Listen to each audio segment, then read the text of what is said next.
Carl here from Brrrraains A Head-Banging Life, gbhblofficial.com for short. And it's Tuesday morning, it's early-ish, I've got a cup of coffee, relatively well rested after a pretty full-on weekend up the north. Yes, we travelled all the way to Manchester to attend Badgerfest 2021.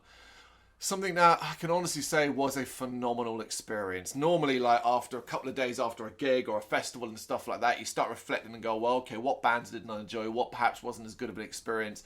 This, that, whatever. There's nothing. I keep thinking back and like writing the written review as I currently am at the same time as recording this.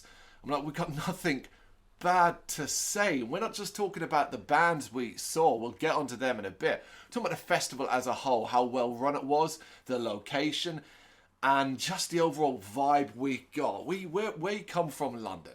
We live, work, and exist in London. Everything comes to us. So traveling is not something we do or have to do much. You know, we have done it in the past, of course, for some bands.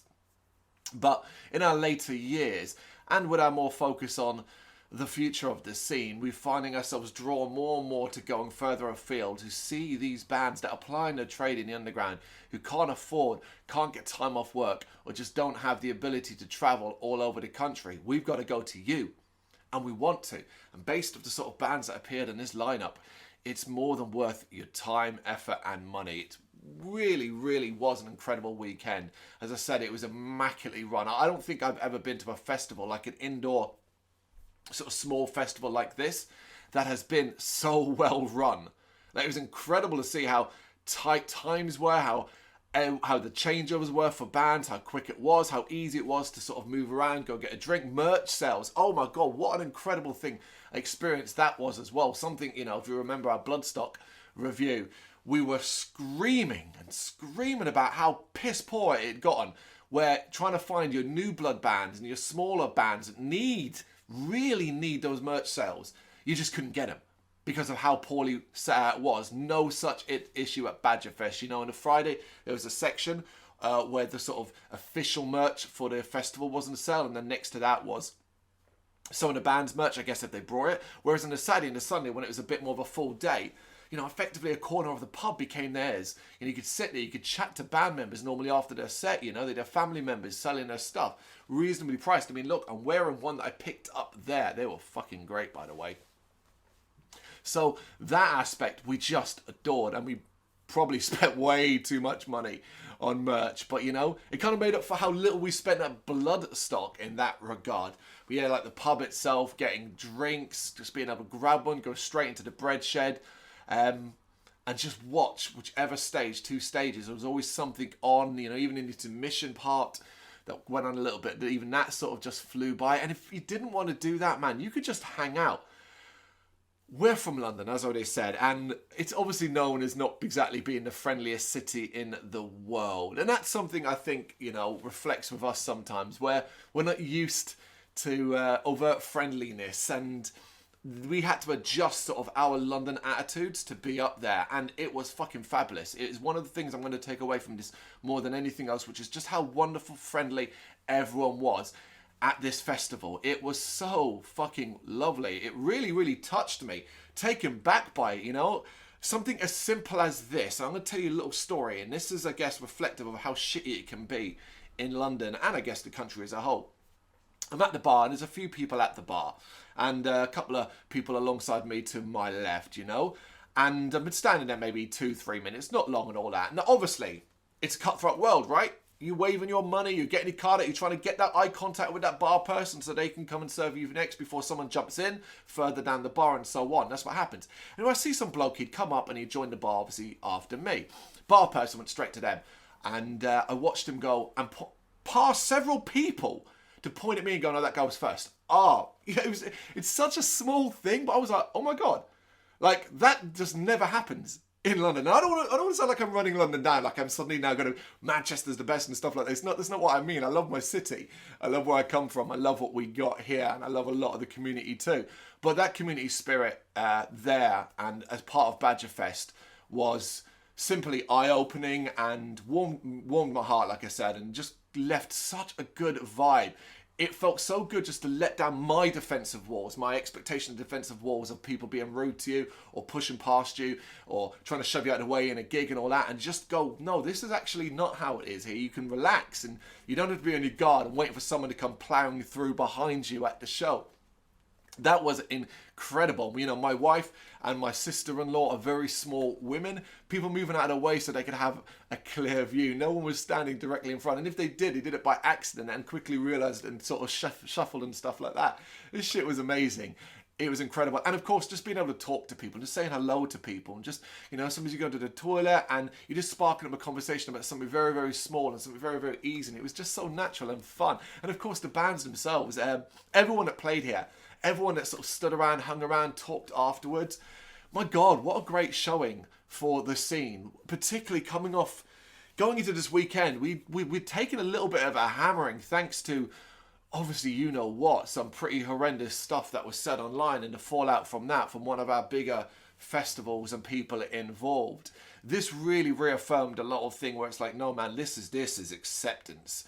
Like, this is diversity. There's all creeds and shapes and sizes and people and styles and everything is here, and everyone just gets along and having a nice time, and it was just fantastic. I credit to the organisers and everybody involved. John Badger, of course, deserves massive props for putting this on and running it so fucking well. You've heard from the bands, no doubt, everybody singing the praises. You're going to hear it from the fans as well. You're going to hear it from people like us who are fans too, and the press outlets and stuff like that, and just say, wow, that was amazing. There was a ton of press there going on. You know, at times we thought, holy shit, there's too many camera people, there's too many photographers. But be honest, man, it just sort of said just how important this festival was for not just the local scene, because I've got to keep that in mind, you know, Manchester local scene is very, very strong. You know, I don't know, were you there, you watching this, but did you travel as far as we did? Did you come from London or further away and stuff like that? And if that's the case, do you agree with us that it was totally worth your time, effort and money to do so? I loved it. It was one of the best experiences I've had in a long time. And this isn't just because of COVID and coming off the back of COVID and not really getting to do anything. You know, we do these festivals in London, but they tend to be one-dayers and they tend to be almost, I feel like more rush jobs. This felt so relaxed and it felt busy, like in regards to how many bands are playing, you know, on the Saturday and the Sunday. 5-minute changeover, you know, one band's finished and the next is pretty much ready to start and stuff like that. It should feel really busy. It never did. Even if said you wanted to take a break, you wanted to get a beer, you wanted to go and have a smoke, you needed to go get something to eat, you weren't going to miss loads. Ultimately, you're going to have to make decisions. We had to. Unfortunately, there were some bands, although we saw pretty much everything we could, there were some bands where even we were like, you know, we're probably going to have to step out of here and go eat some food, that kind of thing. You know, in a hotel, 15-minute walk away, so nothing was too hard for us on there. And that was just a nice experience as well for us personally, I think. Choosing to do hotel, obviously, you know, we're not going to travel back to London every night, but like choosing to do hotels and stay down, be a bit more comfortable in that regard, really, really made a difference, you know. It was nice. It was a weird feeling because I hadn't really done anything like this in a good few years. The last one being Bloodstock in August, and sort of getting up on that Saturday morning being like, oh, okay, all right, cool, we got a couple of hours. We haven't got to rush off. We can go get some breakfast, get something to eat, take our time. And I didn't sleep like shit because I wasn't sleeping on the floor or in a tent, that sort of thing. That was a really, really nice experience. You know, I'll say it again, we can't praise it enough. Overall, it was fantastic. But of course, we were there for the music. You know, we were there to see bands. We're there to experience what is a lot of bands we're aware of, but a lot of them we hadn't actually seen before. There's a couple over the few days where it's kind of like we've been fans for a very long time, but for whatever reason we either they don't travel to areas we can go to regularly enough, or it just always interfered with our day jobs. You know, don't forget, just like all these bands, most of these bands, they have day jobs, so do we, and that's always meant that things come up, short tours that have like 4 or 5 dates, and one of them might be in London. If that one just so happens to fall on, say, for example, when I'm on a night shift or a late shift, what am I supposed to... I can't do it. You know, it's not so easy just to go, oh, I need that day off regularly. You should know what I do for a living by now. I've talked about it enough in videos, so you know it isn't that simple. So it was great to sort of see a lot of bands we've been waiting to see, a lot of bands we'd seen quite recently, say at Bloodstock and things like that, and just a lot of catching up. Or first times for even bands that we're vaguely aware of, and it's like, all right, let's see what's going on there. So yeah, we were there from the Friday. And we basically saw every band play on the Friday. Kicking off with Badger and the Mushrooms, which a supergroup if you want. I guess a supergroup of like local talent. And of course, on the drums in the background is the man himself, John Badger. This ultimately is a warm-up show, so to speak. It's really tight cover songs, a variety as well. You know, you're getting to hear things like Dio's Holy Diver, Ozzy Osbourne's Crazy Train, alongside Disturbed, you know. And ultimately how you feel about songs, those bands' music will probably take, you know, away from this. For example, I can get into and enjoy Ozzy's Crazy Train. I've heard Dio's Holy Diver covered by just about everybody, and I don't care for Disturbed. But what they're doing on the stage and how they sound and how good warm-up it is to get people's energy and stuff like that, I thought worked brilliantly. It's just as a fun 13-minute opener.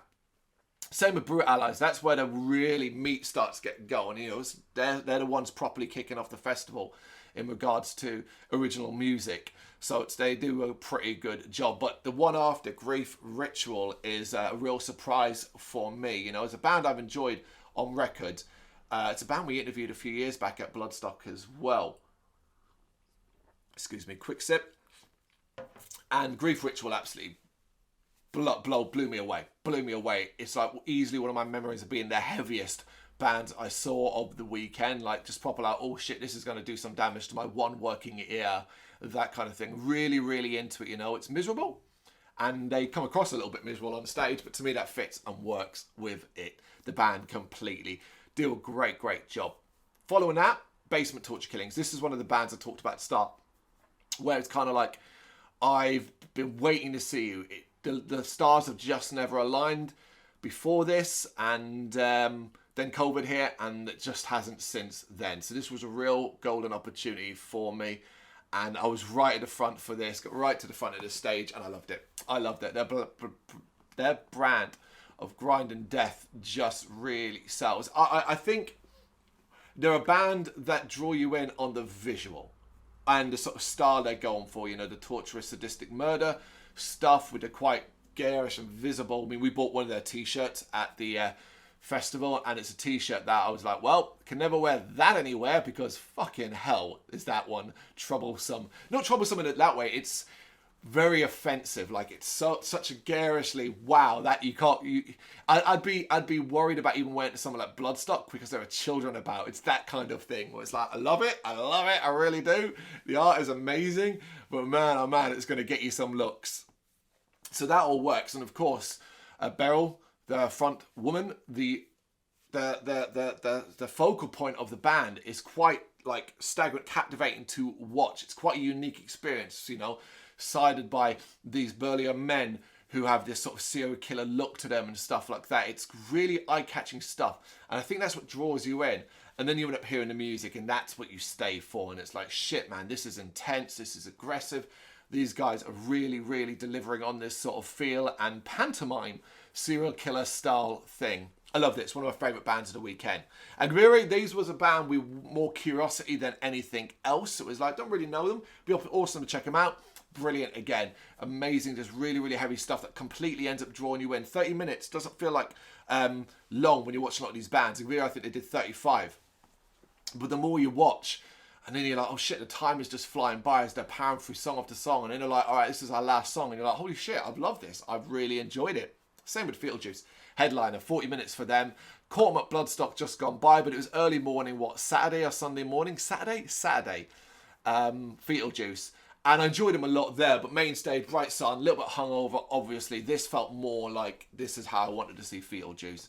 Super, super intense, aggressive stuff, but having fun. Like relaxed and having fun up there.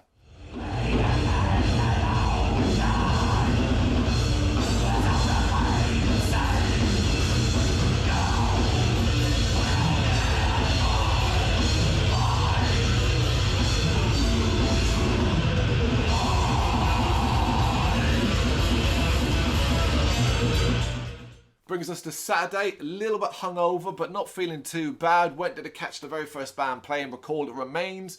Not knowing loads about them beyond the EP released in end of February, beginning of March time, I believe. Recall It Remains absolutely smashed this. This was a real pleasant surprise where kind of like, yep, hopefully they're good. Oh my God, they're fucking excellent. They're one of those bands that we often sort of scream and champion about, where how you behave on stage is so important to how it affects the crowd. If you look like you're having a great time, it will spread through us, and we will get into that as much as anything else. That was what happened with Recall It Remains. Opening band on the Saturday at 13:15, you know, half an hour, 1:15 to 1:45, tough ask. They smashed it. Absolutely one of the highlights of the weekend. I was quite excited to see Ash and Reach, because I was excited for something with a bit more rock edge than necessarily metal. Obviously tons of metal bands. Yeah, Ash and Reach, hard rock, can get quite heavy at times, so I really enjoyed them too. The Ingester's a funny one. This is one where I guess maybe I can say, look, I didn't really love that. I enjoyed what I was seeing, and I think maybe it's something I'd get over time more than anything else. Visually, quite impressive. It was the disconnect between how does that work with what you're playing and things like that. But yeah, I did think they did a good job, and it was one of those where, again, time was just flying by. One of my favourite bands of the weekend, I'm wearing their t-shirt, Callous, coming off, you know, by chance, just last week, just gone leading up the Badgerfest, I had spent time listening and writing a review for their upcoming new album, A Breath of Fresh Air. So this shit is really fresh on my head. Really there. So it was like, oh great, Callous are there, so it's a great opportunity. Hopefully they play a couple of the new songs, which they did, and I'll really be able to get into it. And I fucking did. Absolute blast. Thoroughly enjoyed it. One of my favourite, again, of the weekend. You're going to keep hearing that. Netherhall, I didn't get to see them. I think I'd gone maybe get something to eat. I think I got to get some money out for merch and stuff like that. Brennan saw them and he loved them, so there is that. Didn't see Everest Queen, I'm afraid, but did see Ash and Crown. We're back for Ash and Crown, of course. It's Ash and Crown. We weren't going to miss them. You know, they're one of these bands now where, just like everybody else, really, in the media aspect of things, I hate saying that word when it comes to us, the media, just, you know, the people out there who are shouting and screaming are screaming about Ash and Crown. So we're not alone in this. We're not championing, but we're not leaders in that front or anything like that. We're just another voice telling you, listen, this band is special. They're great on record, and they're smashing it live. This was just confirmation of that. I thought, okay, coming off back at Bloodstock, I could miss them if there was something I needed to do and stuff like that. I did just see them at Bloodstock, you know, it was such an important show for them. I'm glad I didn't miss them here. They were phenomenal. Ascarius. This is one that Brendan checked out. Again, I was doing something at this point, so Brendan checked out a bit of Ascarius. Again, really enjoyed them. We had a bit of, we had to go get some food at this point, I'm afraid. So a lot of bands we didn't actually see, King Goat and Gordy. Sorry, but we'd been drinking all day, interviewing. We did 2 interviews that day, and just generally chatting and stuff. And it was like, you know what? We need to stop, go sit down somewhere, eat some food, and then come back and watch the rest of the night. So that's what we did. So probably missed about an hour and a bit of the fest. Sorry, can't do it all. But did get back to catch some Blood Oath, who bring that intensity, man. I think one of the things I love about Blood Oath is that they don't half-arse it. You know, from the look to the sound and all of that, even when playing a small stage. Yet have enough banter and a bit like a bit of chattiness on the stage to show they're human and having a good time. I really liked what I saw.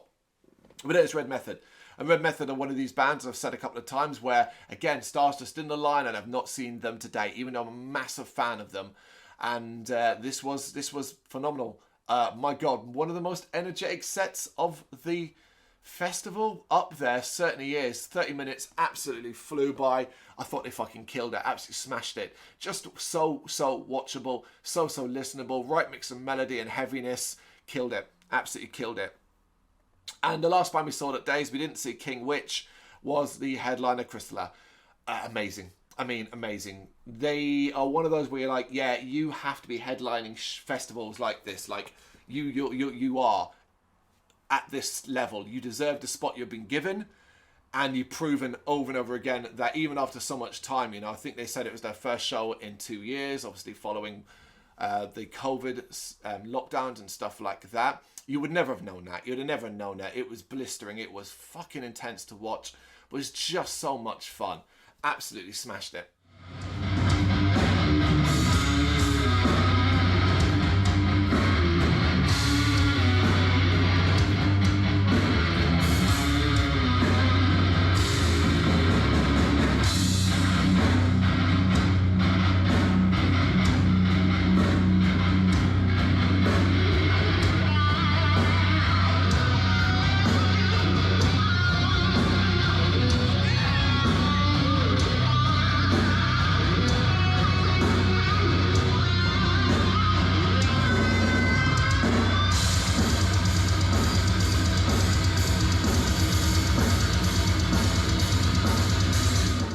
Talking of smashing it though, Tortured Demon, first band on the Sunday at 1:30. Expectations are high. You know, we planned to see them at the Bloodstock 2021, and we kind of did, and kind of heard them. But by the time we got to the Jaeger stage after doing some interviews, it was so rammed you couldn't see shit, and the sound obviously further back at the Jaeger stage is not great. So this was the chance to make up for it, and fucking hell, it was brilliant. You know, everyone's saying it, you know, future stars. You got to start looking at this band and thinking, this is our alien weaponry, you know, where the attention is on the ages, of course. But obviously, as time goes on, that will dissipate because they're 16 and they're young and all that kind of thing won't fly when they're grown adults. Then it's just about the music. And watching it and listening to it here, I was kind of like, yep, the music's there. It's phenomenal. They're going to be fucking fine. They're doing great stuff. Iron Altar, great, nice bit of heaviness. Catch the end of this set, and I really enjoyed it. Same with Clash Mute. Watched all of Clash Mute, got them nice and close for this, and I was looking forward to kind of bouncy, peppier, metalcore, tinge stuff that Clash Mute bring, and I thoroughly enjoyed it. Again, looked like they're having a blast up there, having a good time, really proving that they are special. Same with Scare Tactics, thoroughly enjoyed them too. Yeah, not a lot else to say about that. I actually don't remember too much about Scare Tactics. No, I saw some of it because we're there for Beyond Grace as well, who followed. And with Beyond Grace, you know, I'm kind of aware of the sort of death metal groove side that they've got going on. Not high expectations. Got blown out of the water here. Thought they were phenomenal too. In preparation for Ghost of Atlantis, who was obviously a major deal to us, we kind of stood back to make sure we had a good position for Ghost of Atlantis and then watched Vice from a distance. Not really paying that much attention. And it's one of those things where not paying much attention, having a little chat, watching Ghost of Atlantis set up, and then realise, oh shit, Vice are killing it. And actually my ears are really picking up on this and I'm really paying attention to this. And next thing you know, I'm fist pumping and I'm headbanging along. That's how good Vice did. Up next, Ghost of Atlantis. Phenomenal. Amazing. 30 minutes was simply not enough. I love the fact that I believe this band would bring the same energy, the same atmosphere, the same feel and touch that they brought to this 30 minutes as they would to 60 or 90 minutes or 45. That it was just as important. And it's one of these things where I hope a Manchester crowd who maybe weren't as aware of them really walked away and went, fucking hell, that was amazing. They did brilliantly. Continue to impress us, continue to blow us away. It was great to, you know, see the full band, because obviously Bloodstock, that was not quite the case. And it was awesome to chat to them afterwards as well. I hope you guys did as well and got to meet them and talk to them, as many as other bands that were on this bill. It's just to really be able to go, cool, these people are human. These people are human beings. They're normal people who just so happen to be blowing you away when on this stage. I didn't see any Zebedee, but did catch Harbinger. Really enjoyed Harbinger. Didn't know what to expect, so really finding myself into this one. Proper headbanger. But at this point, my neck and my voice was beginning to go. Didn't see Indagora or Borders. Food and drink by that point as well. But did get back in time for Ramage Inc., who is a band I missed at Bloodstock because of interview commitments. So it was great to catch them here. And it was nice to kind of freshen things up, particularly with what was coming afterwards, with that kind of progressive rock, harder edge that they have. Really liked it. Really found it quite captivating, where time just flew by and I was kind of like, okay, if you carried on, I don't think I'd have been getting bored. Brings us to the headliner, Raging Speedhorn. Watched about half of them. Only about half of them by this point was tired, ready for bed, and ready for the journey home the next morning. But it's Speedhorn, and Speedhorn are arguably on the run of their career in regards to like how good they sound, how tight they are, and stuff like that.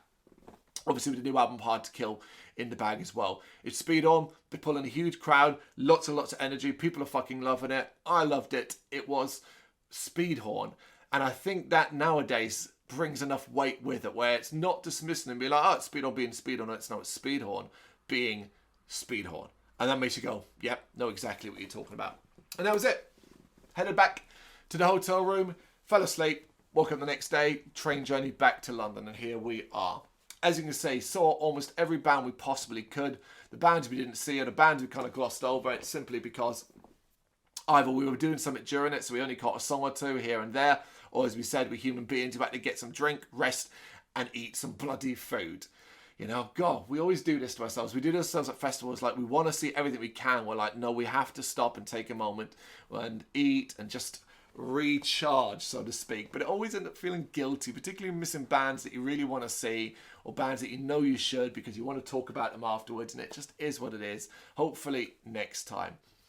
It was an experience, a phenomenal experience that I'm going to remember for quite a while. Enough so that, like, initially, you know, we were kind of like, oh, do you think we'll be able to do this every year? And we were like, well, it's hard to say because obviously our own gigs in London and what our own lives are doing. But when the dates went up for 2022, I said to my wife, well, why wouldn't we do this again? It was fucking fabulous. I want to go again. I want to go next weekend. I want to go back to this. A year seems so far away, particularly obviously how much work went in to get this actually happening after COVID and last minute bands pull out and lineup changes and all that stuff. Credit and thank you. Thank you for having us. Thank you, Badgerfest, for having us. Thank you, Manchester, for welcoming us. Thank you, everybody that was there who said hello to us or made us feel welcome. To all the bands who were kind to us, were nice to us, particularly when we got a little bit fanboyish, you know, that sort of behaviour. Thank you for that. Thank you for treating us like human beings, and thank you for doing such a phenomenal job on the stage. We can't stress this enough. Everyone we saw, there was no bad bands here. Nobody sucked. Nobody left a sour taste in the mouth. Nobody didn't do the best they possibly could. And thank you to the festival as a whole for doing such a phenomenal job of making it feel so special and so big and so important. Were you there? What are bands you liked? Let us know. Drop them in the comments. Thank you very much for watching. You can check us out on gbhbl.com as well as on Facebook, Instagram, Twitter and Tumblr. Go to Patreon to help us out over there. That's patreon.com/gbhbl, as well as Big Cartel, where you can find some of our merchandise. We have a podcast running on SoundCloud and Apple Podcasts. And of course, if you like this video, do us a favour, hit the subscribe button and help the channel grow. Games, horror and heavy metal. What else is life for?